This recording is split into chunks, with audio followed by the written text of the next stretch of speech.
Hello there and welcome to episode 31 of my self-employment vlog. I hope you're all keeping well and that you've had a good week. So what's been happening this week? Well, this episode I want to talk quite a bit about my new album, The Nature of Solitude 2, which is due out now on the 25th of September. Now, for those of you who've been following my album, you'll know that the original date was set for my birthday, which was the 13th of September. But all us artists, we all do this, don't we? We end up putting our release date back.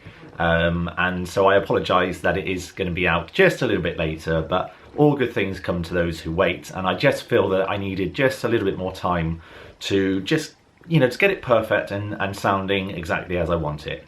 So I'm pleased to announce now that the album is finished. Parts 1 and parts 2 are now complete.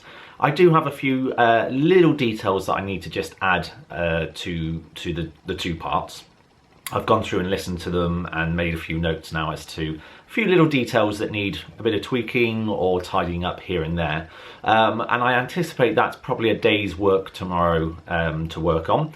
And then on Tuesday this week, I'm then going to be going through the process of mastering the album, ready then to send off and be made as a CD, and also ready to upload then for the digital download. So the album is going to be available on Bandcamp. I may also look at releasing it on digital platforms such as iTunes. But I don't know. I've never had much success really selling music on iTunes, so I don't know. I'll see what kind of the costs are like and whether it's worth doing. But it's going to be on Bandcamp, and you'll be able to download it for slightly less than the CD version. The reason for that is that the download version will have The Nature of Solitude 2 parts 1 and 2, but it won't have the bonus tracks which are exclusive to the CD. Now there's two bonus tracks that will be included on the CD. That is the Song of the Butterfly and the Song of the Swan, which are two short tracks, really nice exclusive tracks. So if you really want to be able to hear those, then you do need to get yourself a CD copy. So I want to tell you a little bit about this whole kind of Nature of Solitude saga, because the first album was written in 2017, and now obviously the sequel has arrived some 3 years later. Now, The Nature of Solitude was written at a time in my life where there was a great deal of change after quite a turbulent period. I had recently separated from my partner of 8 years and had moved to a different house and was going through this kind of transition period as I went off on my own.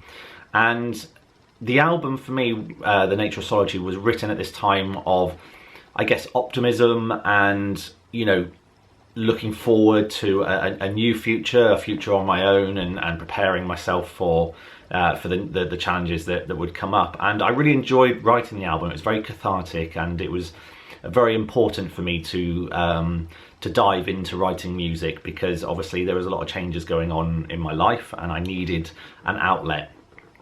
Now, unfortunately, after the album, shortly after the album, all kinds of chaos went on in my life, and the 3 years really from then to now really were very tough for many reasons. Firstly, grief, losing my mum.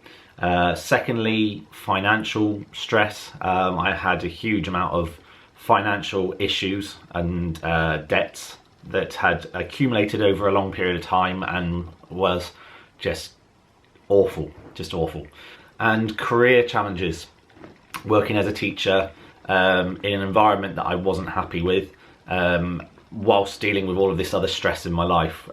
You put that all into the pot, and it causes an immense amount of stress. And I really struggled for those 3 years. It was just awful.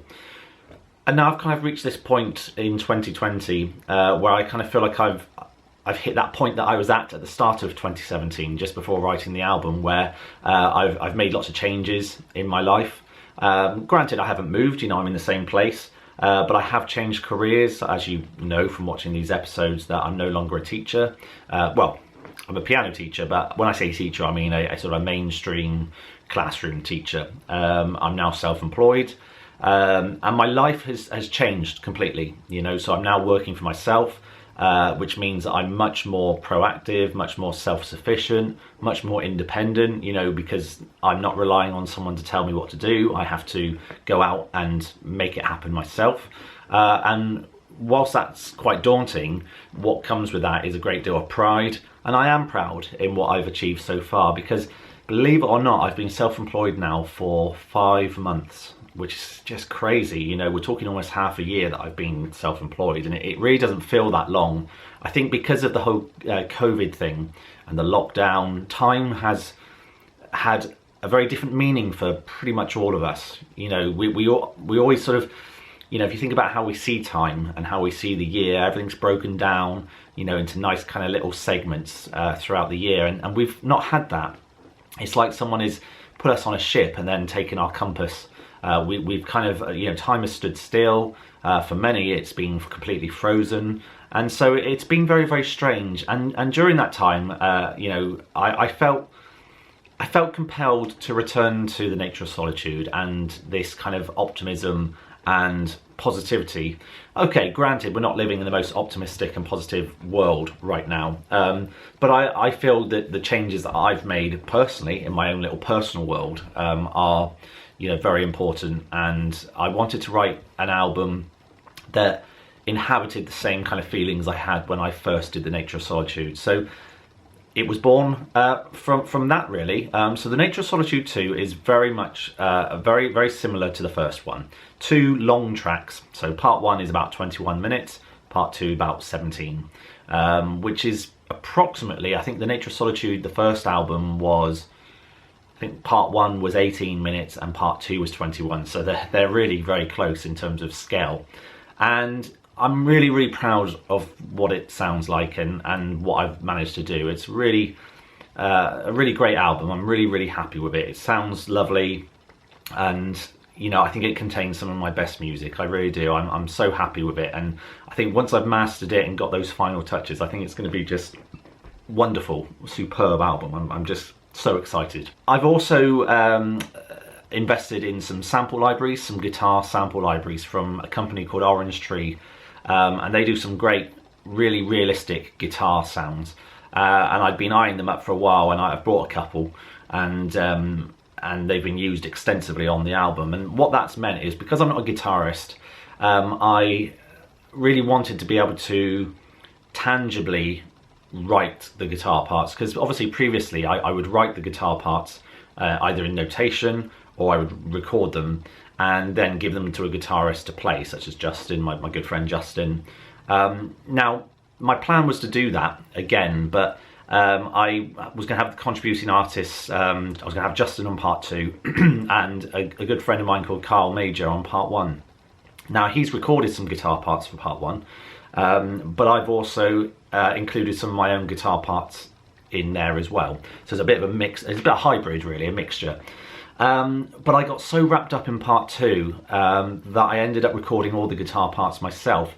So part 2 is 100% me. Every last note you hear, every drum, every bass, every guitar line, everything, every solo is hand played by myself, and I really do feel that it sounds authentic and really good. And I was so happy to be able to play my own guitar parts, because, you know, as a composer you want to kind of do all of it, you know, you want to do it all yourself, and you know, it's been nice to do it.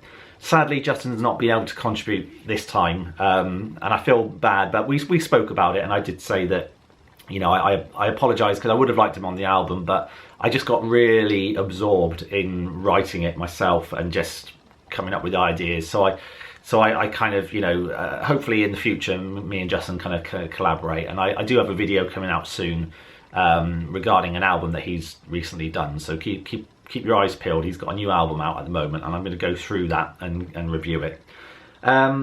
So that's it really, that's all I wanted to talk about. In the description I'll include a link to the pre-order, so you can pre-order the album and get it delivered to your door straight away as soon as it's released.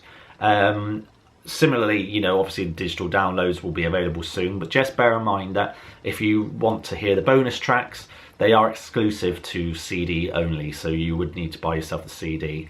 You know, I know some people might think, oh, you know, why can't you just put it on the digital one as well? Well, you know, I just think sometimes it's easy just to lump everything in the digital world and have people download it. But I think sometimes it's nice to have something a little bit special that you can't just get online, you know, something that you have to, you know, physically get in your hands. So that's my plan. So I've got the next 2 days, which is great. I'm really happy. I've had a busy day today teaching, but tomorrow and Tuesday I've got kind of fairly clear days ahead. So I'm going to really jump into getting this album finished and mastered. Then I've got to work on the artwork, then send it off to get made, and then, yeah, then it'll be ready to go. So yes, I'm looking forward to it. I hope you are too. So that's it for this week. I hope you've enjoyed the episode, and I hope you're kind of excited as excited as I am about the album. Please do consider buying it. I promise you won't be disappointed. It's really, really great stuff. I'm so excited for people to hear it and to see what the reaction is. So yeah, brilliant. Anyway, I will see you soon. Take care and have a lovely week. Bye.